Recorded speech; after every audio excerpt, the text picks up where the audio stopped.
Hi, this is Shruti. Hi, I'm Shukti. Hey, it's Shreeya, and welcome back to Need a Natter. Whoa, we still haven't got that. Oh no, we haven't. We've got you. I don't even think that sounds like the real thing, but hey-o. Bow, bow, bow. Oh God, I can't do it either. That just sounds like guns. Pew, pew, pew. You want to catch up? Yes, let's catch up. I'll go first. Mm-hmm. I went to work. What's new? I went to work. I came home, had a delicious jacket potato. Oh yeah, that's good. I am currently in a potato food coma. Mm-hmm. Let's be honest, the three of us are. Yeah, And now we're here. yeah, Next. yeah. I'd say snap. I did all those things. And I wasn't in a potato-induced coma. I have managed to this week book the photography and videography, and yeah, for the wedding. So yay! Getting Yay! there. What's happening tomorrow? Oh What are yeah, you gonna and go see? the groom is landing tomorrow, and we are going to finally see the venue. I've been waiting for him to come so that I can actually see the venue that these guys have booked for me. Yay! Oh my gosh. I Can't know. wait. Can't wait. You know what's annoying? They're going without me. And without me. Go. Get to go. I want to go. None of us have actually been together yet. No, Like, I know. we've all been individually, but not together. That is so bizarre. So silly. I know. But apart from that, I have a terrible backache, which is a recurring pain that I had from when I was 19. I fell down the stairs. And now I have a broken bottom. And a hot water bottle strapped to it. Yes, that's exactly what I have. That's basically what's happened. But anyway, yeah. moving on, let's get into it. Shreeya, over to you. I'm a vegan, and that's what we're talking about today. Veganism. Woo. Vegans. People loving vegans, hating vegans. Vegans. Plant-based life. Hashtag plant-based life. Hashtag plant-based life.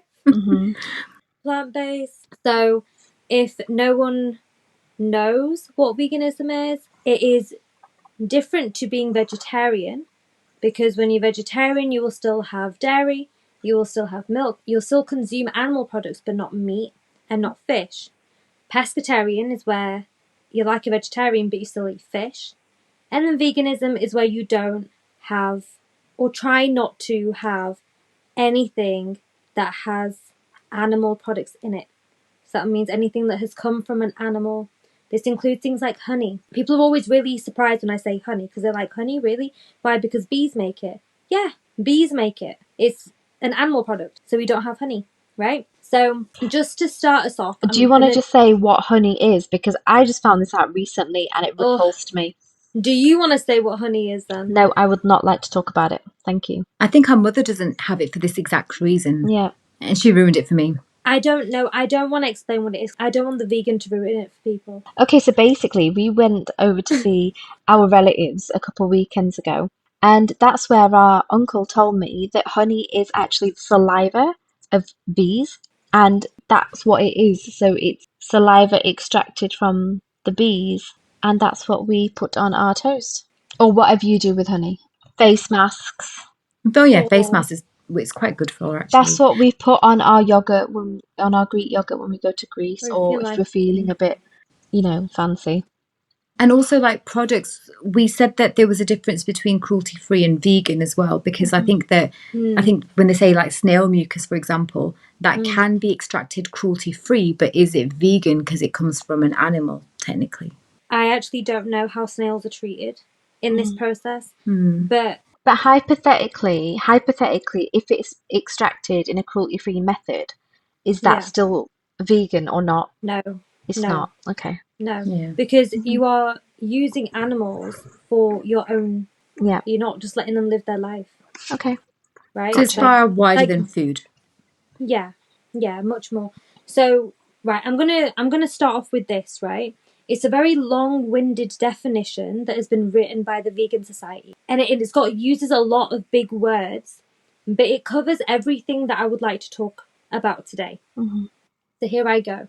Veganism is a philosophy and a way of living which seeks to exclude, as far as possible and practicable, all of forms of exploitation, of cruelty to animals for food, clothing, or any other purpose, and by extension, promotes the development and use of animal-free alternatives for the benefit of animals, humans, and the environment. In dietary terms, it denotes the practice of dispensing with all products derived wholly or partly from animals. Gotcha. Okay, Mm-hmm. so we'll start with the first bit, as far as possible Mm-hmm. and practicable. So a lot of people have this idea that, oh, if you do this, then are they still vegan? Or if they do this, does that mean they're still vegan?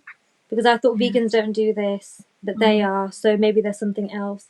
Or you're not a proper vegan. But the idea of veganism is that you are trying to limit the suffering and you're trying to limit the damage that animal products cause. And it's much more than health. It's much more than animals. It goes on to environment and climate change and how it's affecting everyone. It goes up to the extinction of animals as well. It goes far and wide. It is for the benefit of all that people generally try to do it. Not everyone. Some people do it just for their health. But the philosophy of it, like they've said in this definition, it goes far beyond what that is. So it might be a little bit different for everyone, but the general idea is to just limit suffering and the exploitation of animals. Okay. So can I just ask, what's the point of that? Like, what are the benefits? Genuinely, because lots of people will just be like, but why? What's the point? Aren't animals just for us, for our consumption anyway? Yeah. So that is something that you hear a lot. So what's the point? So I feel like everyone has a different idea of why animals are on this planet, right? So some people think, well, that's just how God made us. So if you believe in God, a lot of faiths believe in the creation of Earth through a process in which plants and trees were created first, where fruit bore on them for animals to eat, and humans were an afterthought, and the fruit was also something that they ate. And it wasn't until much later in their scriptures that humans have then been seen to eat meat. Now, that might be because of things like the Stone Age and the Ice Age and, you know, general climate change that has happened over the years. That's one idea, is that animals were created. And in that sense, my argument is, well, then why were we created after them? And why were they not created for us to eat? Right? Another thing is that people sometimes don't believe that they can feel pain or that they have any emotions or that they're stupid.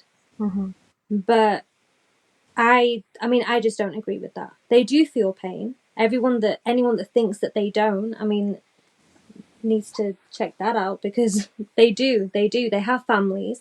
They live similarly to us. They just don't have, I don't know, they don't go to work the same way that we do. I guess they hustle in a different day-to-day life, and everything, but they have their way of living. They have emotions. They care for their young.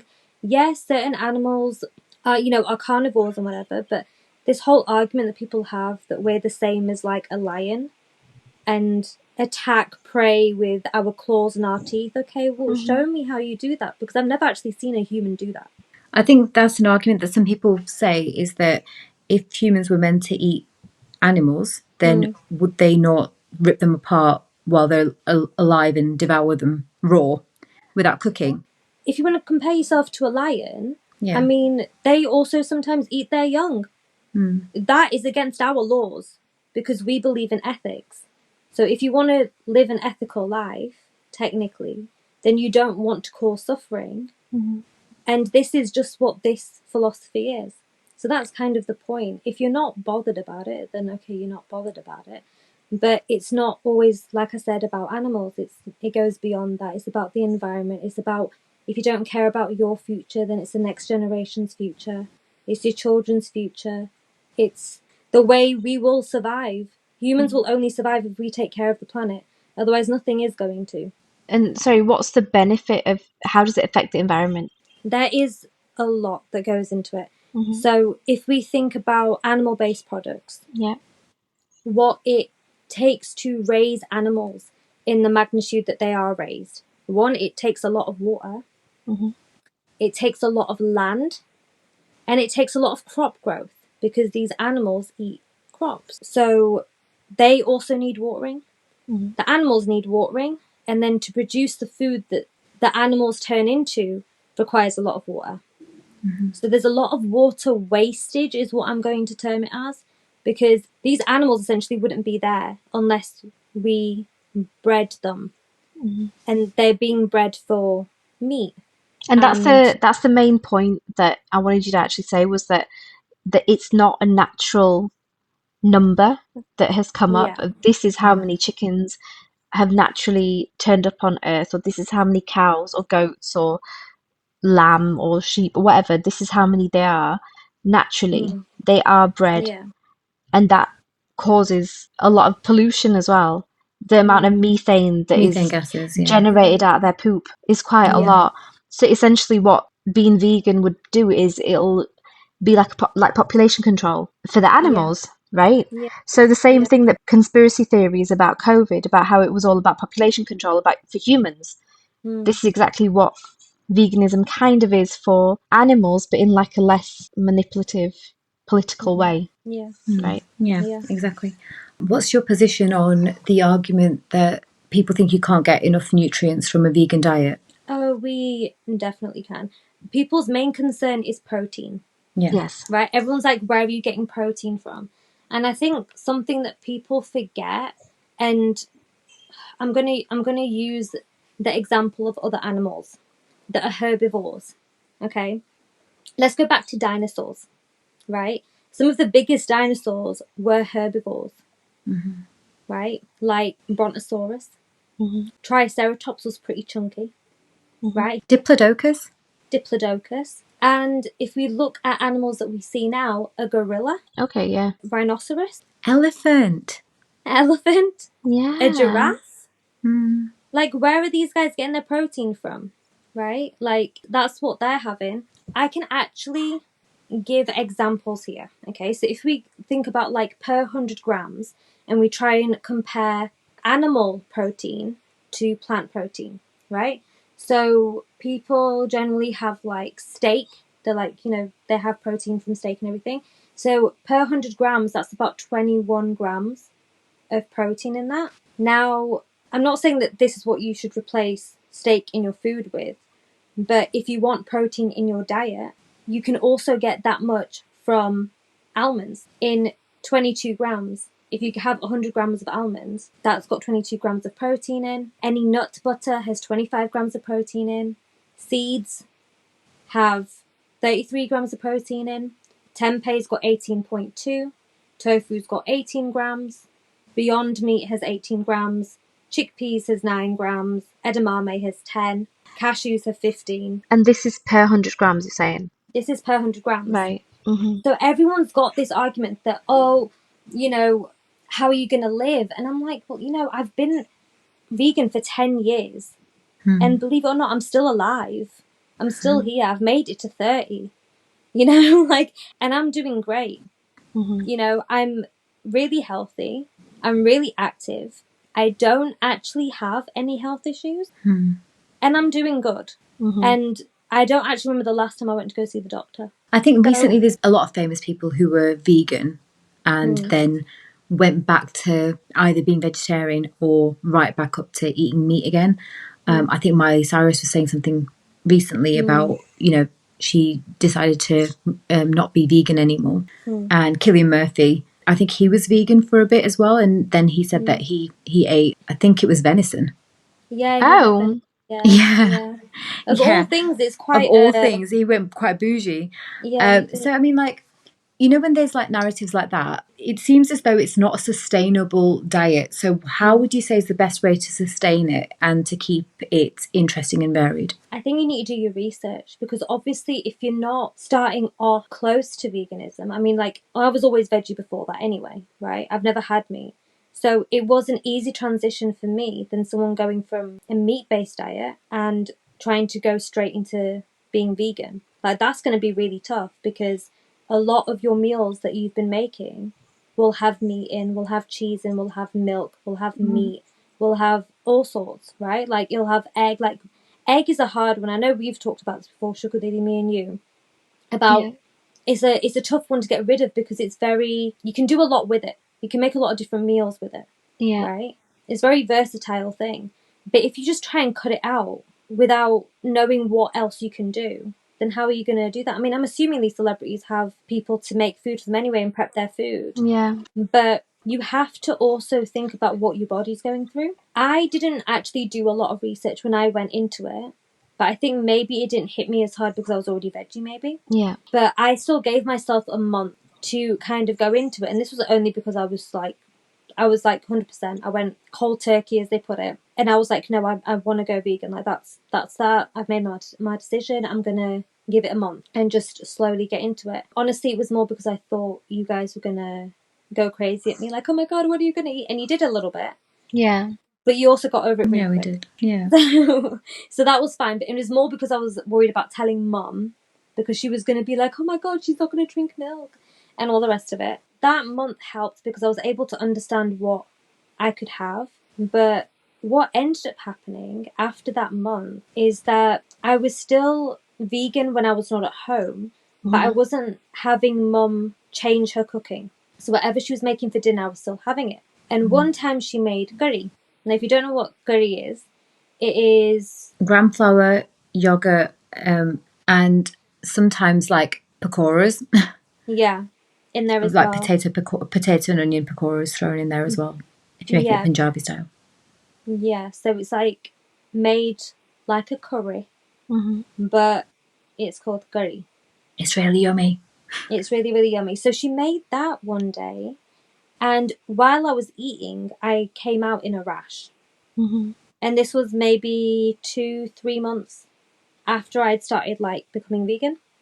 And so I was already having a reaction to dairy, and maybe it was because I used to have so much dairy before. I used to drink a lot of milk, I used to eat a lot of cheese, and I used to have Bane yogurt with every dinner that I'd have. I'd always have that with dinner. And so cutting that out completely, I think my body was just like, okay, we're not having this anymore.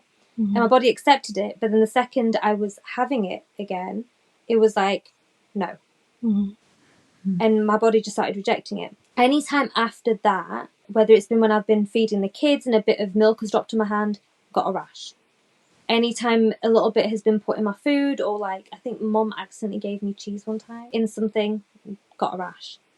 So it's just one of those things like that's how it impacted my body. So I can only imagine what it's doing to celebrities' bodies if they're trying to go cold turkey that quick for whatever reason that they're doing it. I mean, I'm assuming that's what they're doing, because if they're having that bad reactions to it, obviously I don't know. It's different for everyone, isn't it? Everyone's body is different. Your body might need something different to mine. But again, I'm going to go back to that point where I said veganism isn't about doing everything perfectly. It's about trying to make that change, trying to make that difference, trying to reduce suffering. That is the point of it. I know there's a lot of vegans out there that are quite vicious towards people that they think are not doing it right. But that's not fair. I mean, there's people who are complete raw vegans and they don't have anything that's cooked. And that's very, very difficult. I mean, obviously not everyone's going to be able to do that. I couldn't do that. I definitely couldn't do that. I do need cooked food. I like hot food. I couldn't be a raw vegan. I don't think I could. So everyone's a little bit different, but it's just, if you make that choice that, okay, I want to actually do something, I can see the difference in the world, in the environment that's changing, the way that it's impacting wildlife, deforestation, the CO2 impact on the environment, and all of that. And you want what's better for your kids if you have some. Sometimes that affects people when they become parents as well. I just want to ask, right, other than the environment, when you turned vegan, did you feel any change in yourself as well, like internally or externally? I feel like I used to be a lot more lethargic Okay. before I went vegan. And then after that, I feel like my brain works. Okay. If you know what I mean. Like, I feel like before then, my brain just never kind of was awake. I went vegan while I was at university. And I think it was just during my last year, when I was like 20, it's when I went vegan. So it was during my final year, which is when I should be the most exhausted, the most overworked, doing dissertation, like all this all the time. But it was actually when my brain finally kick-started and started working, and I was actually energetic. Would you say it's because you were consciously eating healthier than you had been as a vegetarian, perhaps? Because there's a lot of convenience, I think, when you're vegetarian versus when you're vegan. You could say that, but then there's a lot of convenient vegan foods. I think that's more prevalent now, though. I mean, even back then, would you say? I would say there was a lot of packaged food that I was getting that was already vegan. Mm-hmm. Because if you remember places like Aldi, which is like quite an affordable supermarket here in the UK, they started quite early with their plant-based alternatives. And I was going there for a lot of alternative stuff. That's not fresh produce. That's ready-made. It's packaged. So I wouldn't say it was because of that. I think it's the contents of it. Now, don't get me wrong. Some of this stuff has a lot of chemicals in because it wants to taste like what it is replicating. But I think maybe that just wasn't the case with what I was picking up, perhaps. I don't think I was being conscious of it. I was not thinking about the nutrients.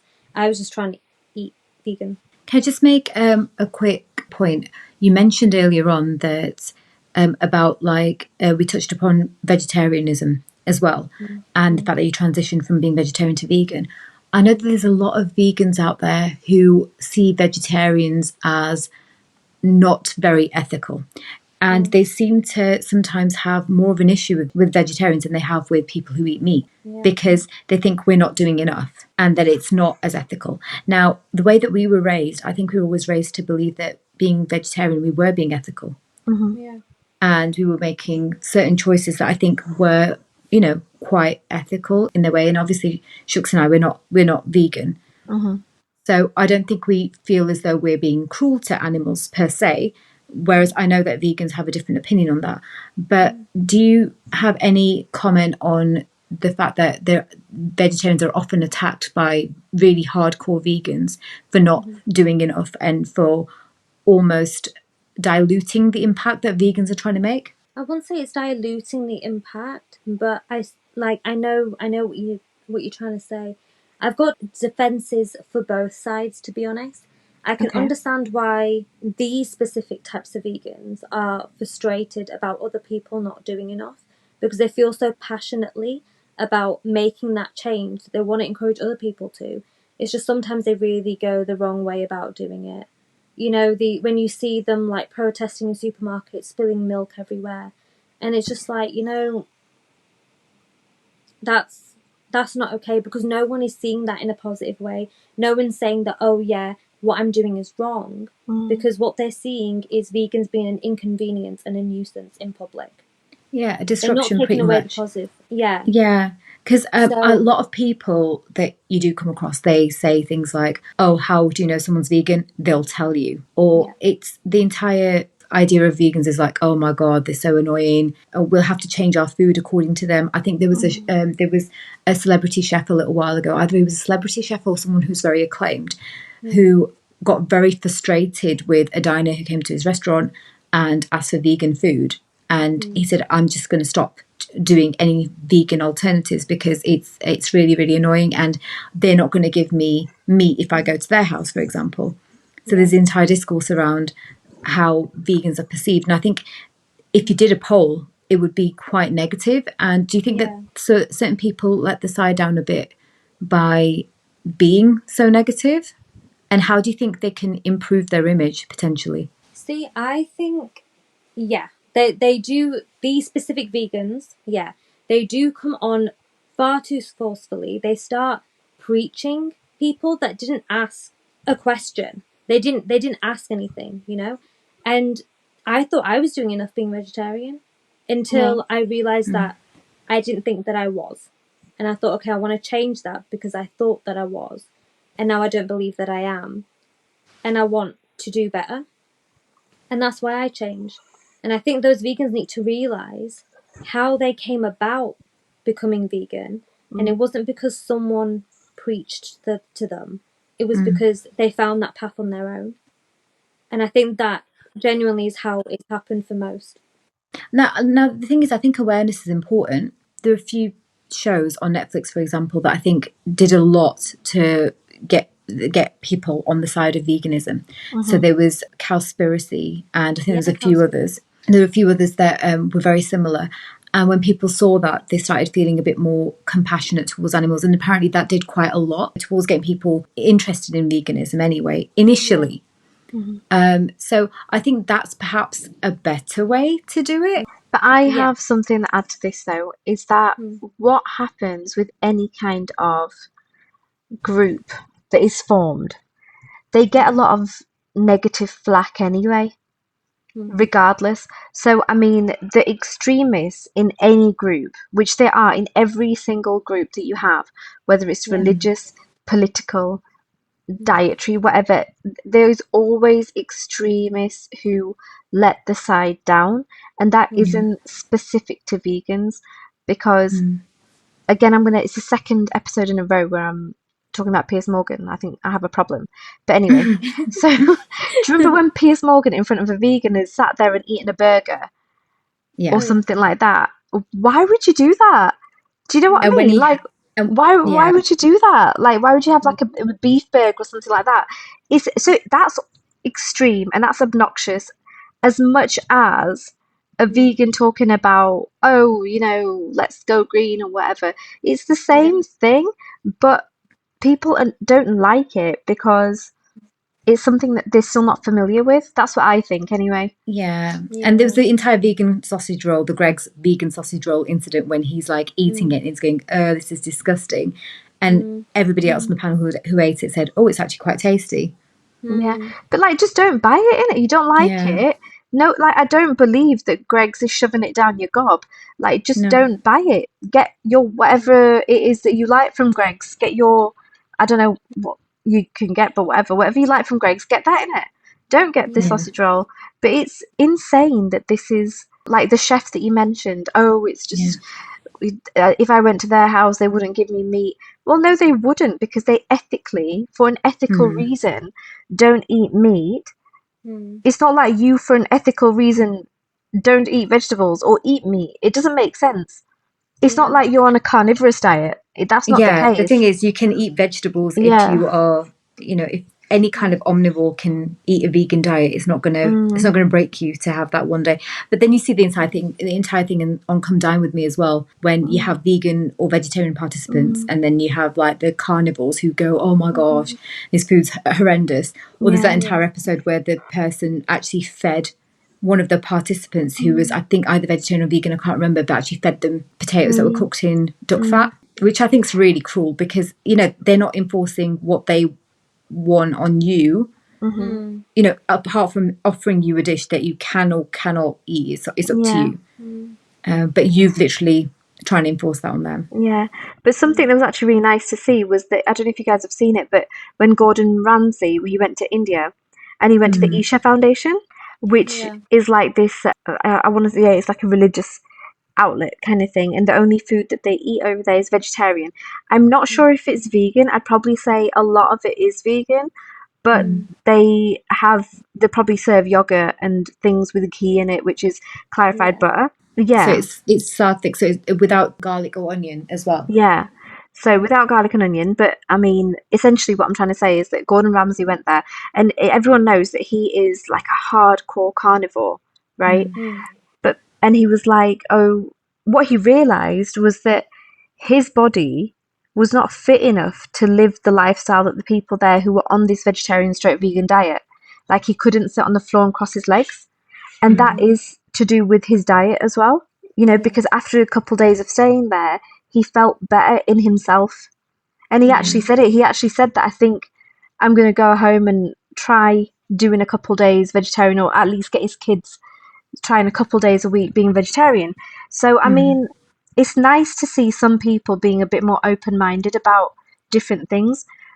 But at the same time, there are extremists in every group on this planet. There's not one group of people that have formed, and there's not some people in there that are not, a little bit, obnoxious. Every group has that. Yeah. Can we pivot a little bit to fashion, just for a minute? we've spoken quite a lot about food, but what is your take on, like, obviously leather fur is not endorsed by vegans, but what about vintage fashion? The way I see vintage fashion is like selling it on, Yeah. which makes it sustainable because it's not being mass produced like everything that's commercialized, right? So in that sense, I agree with it. If it's already there, then that's fine. Reduce, reuse, recycle, right? So we reduce making more, reuse what we have, and recycle what we can't use again. So I agree with stuff that's vintage. Now I just want to clarify something because I just said if it's already there. Okay. I just want to go back as a just a comment to the carnivores. This is not the same argument that you guys use about, well, the meat's already there. No, supply and demand. Okay, supply and demand. That's exactly what I'm talking about here. So no, that does not count as the same thing because they're literally being bred and going through this process of their lives being ended for your consumption. So it is not the same thing. That is why they are there, because they've been bred for your consumption. They're not already there. They don't wait for them for their lives to end for you to then consume them. Okay, now back to fashion. Yes. So I'm okay with that. A lot of the stuff that I now buy, I don't buy brand new. I buy it reused. Always. I love buying secondhand stuff. Everything that I wear to work is secondhand. I've bought it from someone else who now doesn't need it. And it's a lot cheaper as well. I'm literally buying, shirts for work that are like £2, £3. And trousers as well that are like maybe a fiver. I'm buying shoes that someone bought new and then maybe didn't fit them right, but they fit me great. You know what I mean? So not only is it benefiting my bank account, it's sustainable because this supply and demand thing isn't happening where everything's being mass produced for our consumption and then it's wasting and going to landfills and gets chucked in bin and all the rest of it. And it's just sustainable. So that I'm absolutely fine with. Yeah, like if someone's wearing a leather jacket that's vintage, that's fine. That's good. I mean, in terms of alternatives, though, if you were buying new, are they? Do you think they're readily available? Do you think there's enough choice out there? How would you convince a fashionista to give up habits such as buying top of the range, like really, really expensive handbags or exclusive handbags, and give up kind of an obsession over a fur coat, for example? I mean, both abhorrent things in their own way, obviously, with the way that animals are treated.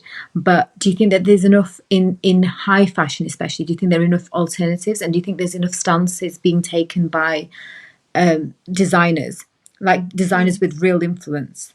My answers to all those questions is no, no, and no. So if they are a true fashionista, the ones that I know of that I have seen, they don't actually keep their outfits for very long. In which sense I would advise them, again, benefit your bank account and just get something that someone else has also already just used once. Or you wear it once as well and then pass it on, because that's clearly what they're doing. They usually just do it for the gram, wear an outfit once, see, oh my god, look at me, never to repeat that outfit again. Yeah. As for, big brands, yeah, they don't really seem to care at all about being sustainable. They're all about the glam, they're all about the show, they're all about making a big fuss about it. They don't actually care. The amount of waste that comes out of fashion and goes into landfills is insane. There is hardly any fabric left on the clothing that they have made, and the majority of it just goes into landfill. It's awful. And then there's also this entire thing about exotic leathers, from crocodile and, ostrich fur for handbags as well. And it's seen as almost like very prestigious to have a bag that's made with these materials. So I would say to that, right, if you want exotic leather, I'm pretty sure there is someone at the moment, I have seen this, they're experimenting, and they have managed to make a banana leather bag. That's pretty impressive. That's pretty exotic to me. So leave the Yeah. ostriches out of it. Thank you so much. Okay. And let's Right, big up Stella McCartney as well, because she is one of the higher end designers, I think, who is very ethical. And all the McCartneys have been ethical through the years, in that sense. I just want to pivot this elsewhere, this conversation actually, because this is assuming, right now we're talking as if people care about animals, because lots of people don't, or lots of people, like we've spoken about it before in the cruelty-free episodes, that lots of people care about animals as per their convenience, right? So they like their dogs, or they like their cats, and they like their little hamster, or whatever they have in their, I don't know, their vicinity. But they don't really care about the animals that's made their nice luxury bag. Can we just talk more about like your own, how can you benefit from this? Because what I realized, what I saw, the changes in you, Shrees, when you turned vegan, very quickly your skin cleared up, right? And I had this conversation with an actress who I work with in India, that she had turned vegan for a similar reason. You know, people struggling with skin issues, what they have found is that when they cut out the dairy from their life, or when they turn vegan, it's not just the dairy, it's just going completely without the animal products, their skin tends to clear up a little bit. Yeah, You found that, didn't you? I did find that. And And it happened very, very quickly. yeah, it happened really quickly. And also, you dropped a lot of weight very quickly, not in an unhealthy way. It was because that's sustained for quite a long time. I'd Yeah. say that weight that you were at was for a really long time. So these are like additional reasons. So even if you don't really care too much about the ostriches or the, you know, the environment, because you're like, oh well, I'm not even going to be here when the earth floods or whatever. Because they are, come on, let's be honest, a lot of people are like that. Like they don't really Yeah. care. They want to see, you know, the quick gains. You want your gains, right? If you are struggling with acne or some skin condition like that, then turning vegan can help. I'm not saying it will. Each person's different. Each person has different skin. Yeah. But for Shreya, it helped, didn't it? It did help for me. And I think a lot of that reason, I think, was actually due to my dairy intake. I was very heavy on the dairy. Like I used to have a lot of milk. I used to drink like milk 5 times a day, and I was having yogurt with every dinner, like I said. So Mm-hmm. it was, and that's.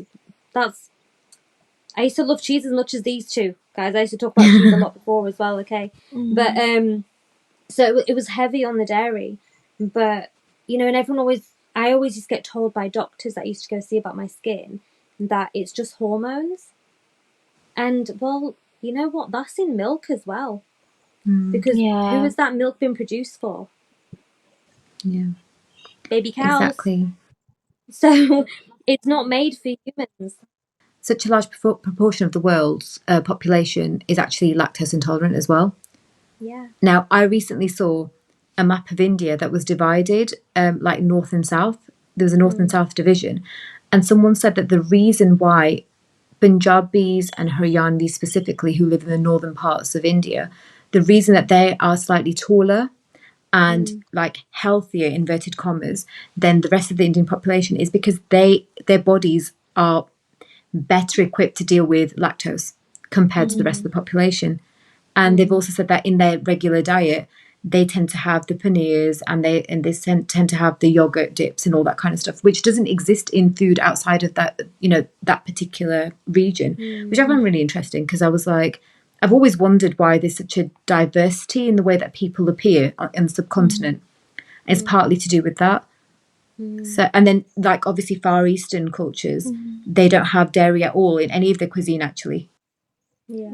we're not naturally equipped to consume it. I want to hit you guys with some statistics now. Okay. Oh gosh, okay. Statistics. Goodness me, Yeah. I can't even speak, you know. Anyway. Right. So, I want to ask you guys, currently in 2025, what percentage do you think in the UK is vegan? 2%. I would say 5%. Okay. Shukumasi's closer. Okay.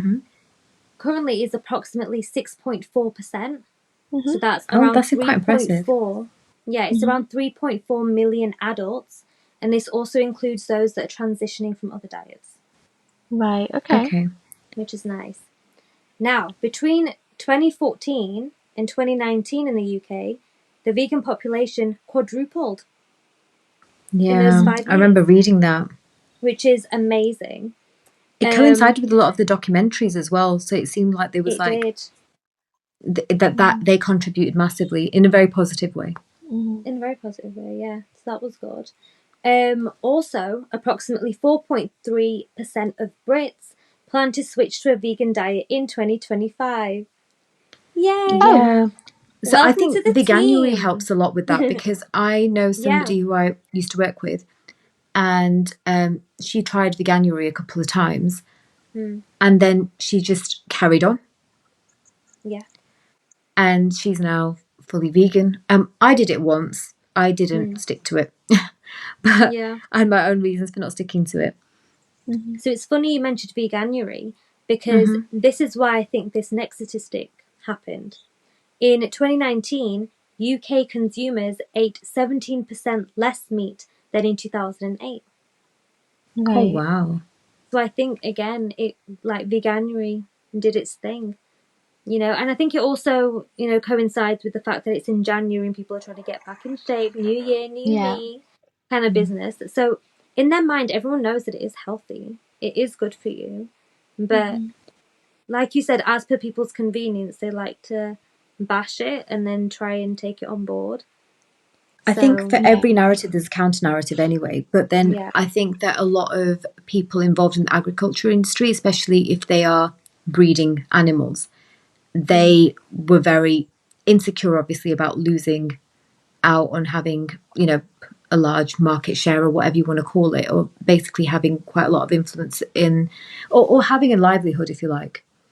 So I yeah, think that they had quite a lot, there was quite a lot of counter narratives as well that were happening. And this entire movement to like buy British beef, and you would have seen all the adverts on TV, like Yeah. all of that. There was a push on that side as well, but you do see increasingly more vegan oriented adverts as well, and loads of vegan options, even in non-vegan eateries, like KFC have a vegan burger. Who would Yeah. have thought? yeah, I mean, in the UK. Apologies for international listeners who don't have these kind of options, but in the UK we do have some decent options. And then do. I really like the McVegan from Mackey's, from McDonald's, Okay. which is Yeah, actually quite good. It's quite a good burger. Yeah. I'll tell you what my problem is, right, with the vegan options. This is me personally. It doesn't have to be everybody else's opinion. But me as a vegetarian who's never had meat, doesn't see meat as food. When I see meat replacement kind of things to cater to vegans who used to eat meat and now don't eat meat, that does my head in because that sometimes replaces the vegetarian option that's on the menu. Because yeah, generally, if there's like a menu of 10 main meals, right, there might be one or two on there that are yeah, catered to people with specific diets like vegetarian or vegan, or sometimes gluten free is included in that as well. So they yeah, try and make one dish that is suitable for all three. Yeah, that ticks yeah, all the boxes. So it'll be Yeah, vegan, yeah. I vegetarian, hate gluten that. free, all in one. yeah. So this does my head in a little bit because I'm like, each person has a different, or each group has a different taste, right? Yeah, Vegetarians have a different taste of what they like. The same way people who eat meat prefer to eat their meaty textured stuff. I think vegetarians who, and I think a lot of vegetarians have maybe not eaten meat before, a lot of them, not all of them, a lot of them probably haven't, they would probably prefer something that's not a meaty texture. Whereas a lot of vegans, especially new vegans, not Shreeya obviously, but other new vegans, did probably used to eat meat, so they would prefer a meat replacement. So this kind of spoils the experience for me sometimes, like I'm just gonna name them, like Burger King. so they've got two. They've got a Hmm. flame grilled one, which because they want Hmm. it with the same flame grilled taste as they have for their meat burger, Hmm. they actually make it on the same grill so that it has that Okay. same flavor, even though the contents of it is vegetarian. So then that's not suitable for us. Yeah. That's Then not the other approved by the option, Vegetarian Society either. it's not Mhm. approved, although they advertise it as that, but they then have a little disclaimer on it to say that it is cooked on the same grill. Because I think a Mhm. lot of people had it without realizing that. So then there's Yeah. another Yeah. option, which I think is to replicate chicken or something. Yeah. It's very Yeah. different.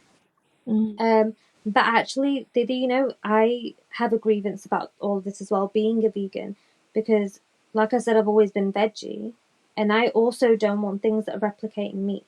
I don't like the Yeah. textures, I don't like the smell, I don't like the taste. I Yeah. just want my food to look and taste and smell like my food. I don't Yeah. want the meat alternative stuff. I just Yeah. want the veggie stuff made vegan. Yeah. I've seen you almost projectile vomit when you had a bacon butty that was vegan, but it had like Oh god, bacon strips. oh god.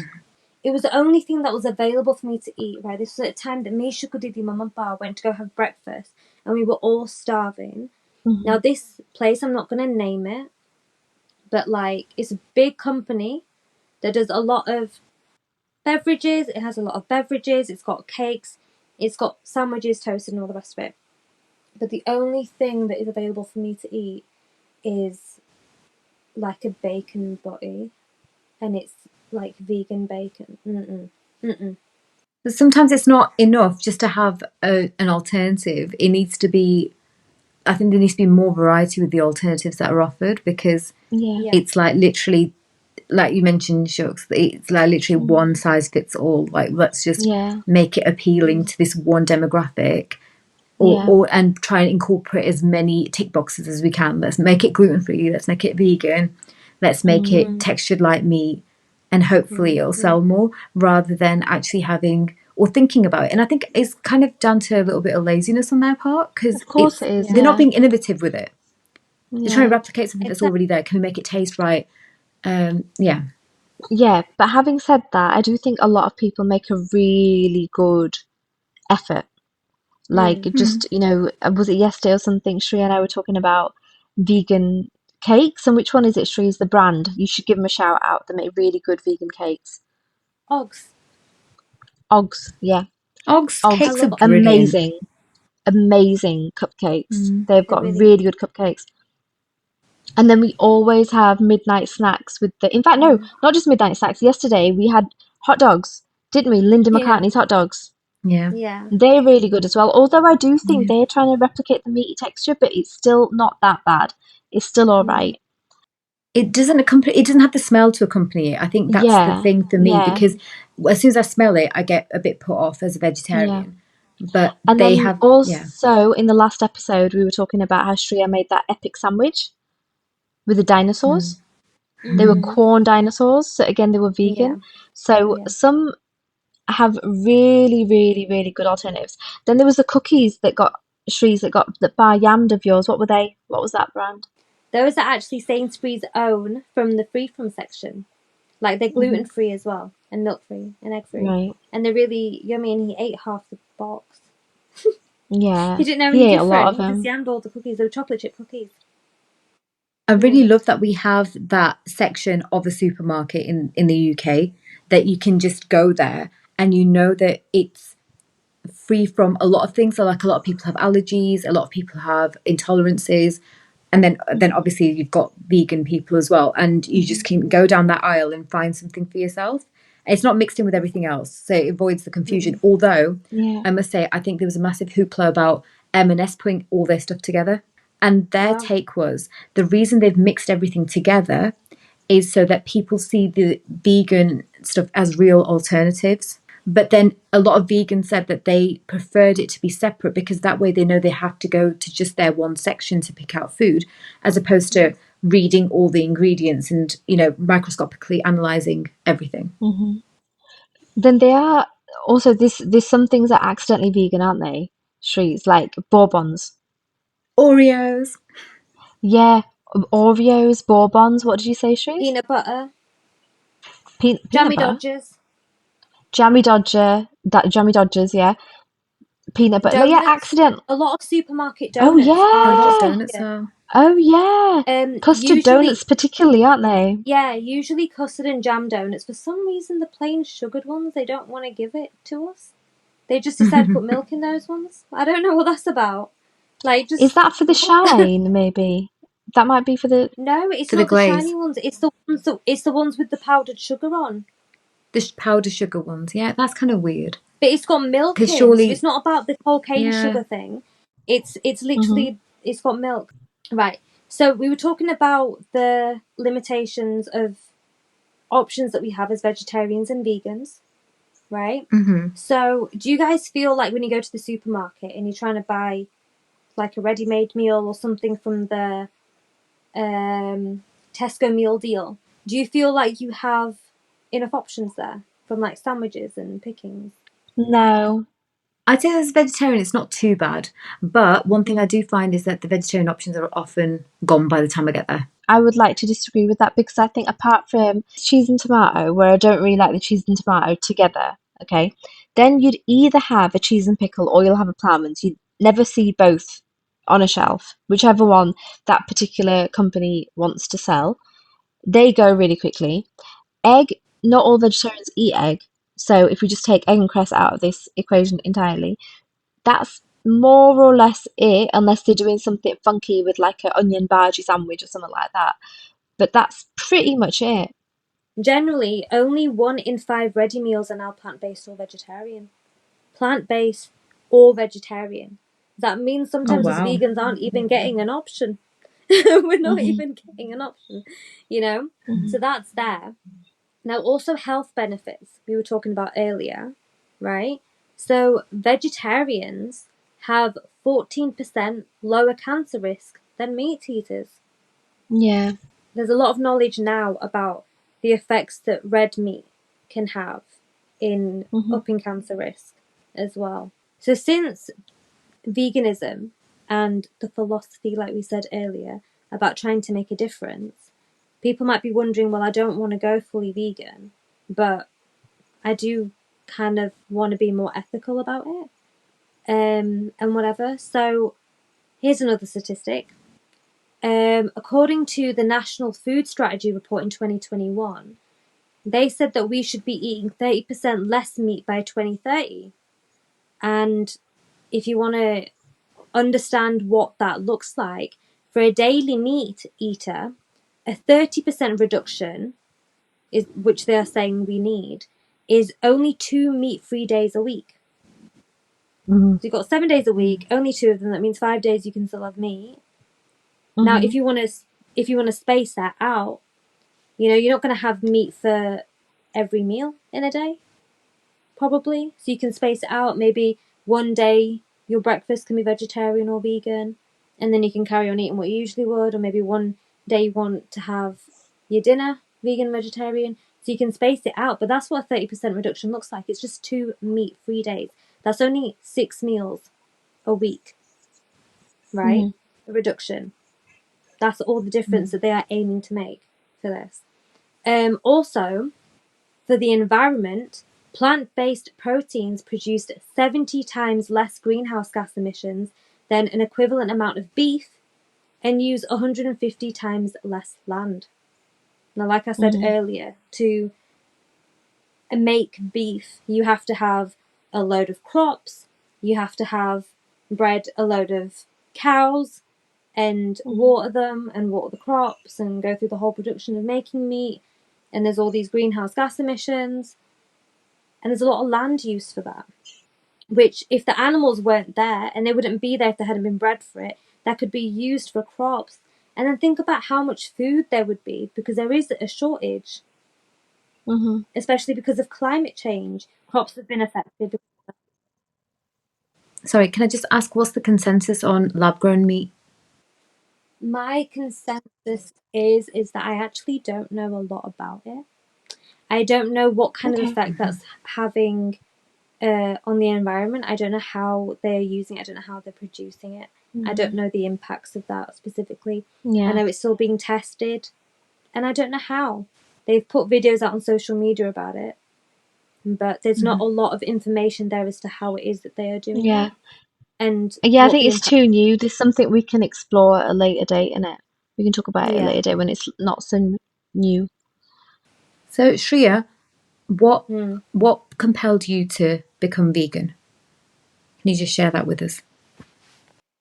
What compelled me to be vegan is that I was doing a bit of doom scrolling at midnight one day on Facebook 10 years ago. And I was on my own and I was just, going through it. And I thought I was about to watch like a really cute animal video, or as it was titled, the best video you will ever see. And it was about the dairy industry. And you guys, if you've listened to previous episodes, will know that I love cows. I love cows a lot. I think they're just lovely. And I found out that for me, I did not think being vegetarian was enough, because I thought just by eating meat, I wasn't having a negative impact on cows. But the way that they are then used in the dairy industry really, I'll be honest, it traumatized me to see what they go through. The way that they are literally used and abused. The males, the grown ones that they use to give their bits and forcefully take them out to put in the female cows to then get them to produce milk, because for some reason people have this misconception and they think that cows just produce milk, but no, they have to be pregnant for that. So they have to Yeah, forcefully yeah. impregnate these cows by forcefully removing those things that they need from the males. And then obviously, since we need the milk to supply milk to humans, they take the baby calf away once it's born. Hmm. And if it's a female, it'll get raised to do the same thing. And if it's a male, it'll get fed for a while, not milk, but it'll get fed some other stuff. And then later, its life will be ended for meat.